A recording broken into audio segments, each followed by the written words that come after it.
You know, it used to be before the internet, the salesperson really had the information. So it was a lot easier to get in front of a buyer or a prospect because you had the information. And they invite you in and Sally and Jim and whatever to share your information, your knowledge. Now, guess what? They go to the internet. They know more about you, on the internet before you even walk in the door. They know about you, your company, your pricing, your competition. So when you're getting in front of a buyer today, you got to be on as to finding out what specifically are you there for. There's something going on that they feel you have a solution for. And that's the key to what we do, is to help do a discovery conversation. We don't have meetings anymore, we have discovery conversations. And we use an old method that is only taught in 2 educations of people. It's called the Socratic questioning method.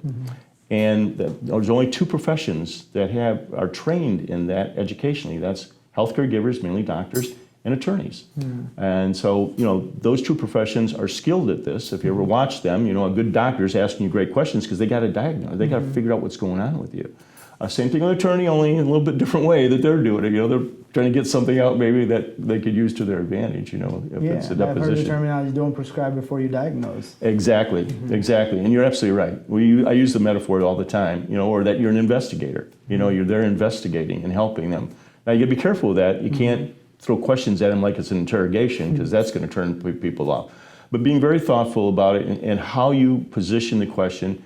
As Socrates once said, I can't teach a man anything. I can only ask him questions and make him think. Voltaire said it even better, judge a man not by his answers, but by the questions he asks. And that's really the essence of this, because if I ask you a great question and I get you thinking, there's a couple wonderful things that happen. No matter how many 3 letters I have after my name, that gets me table stakes. But here's the deal. If I ask you a great question and I kick you back and make you think, either conscious or subconscious, you're saying, that's a great question Bob asked. Geez, I wonder why he asked that question now. He must know the answer to that. And all of a sudden this credibility comes to you.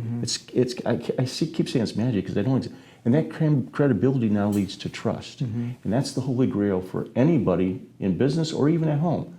But more importantly in sales. You better get that person trusting you. And that's the difference maker, whether they're going to do business with you or the next guy down the street.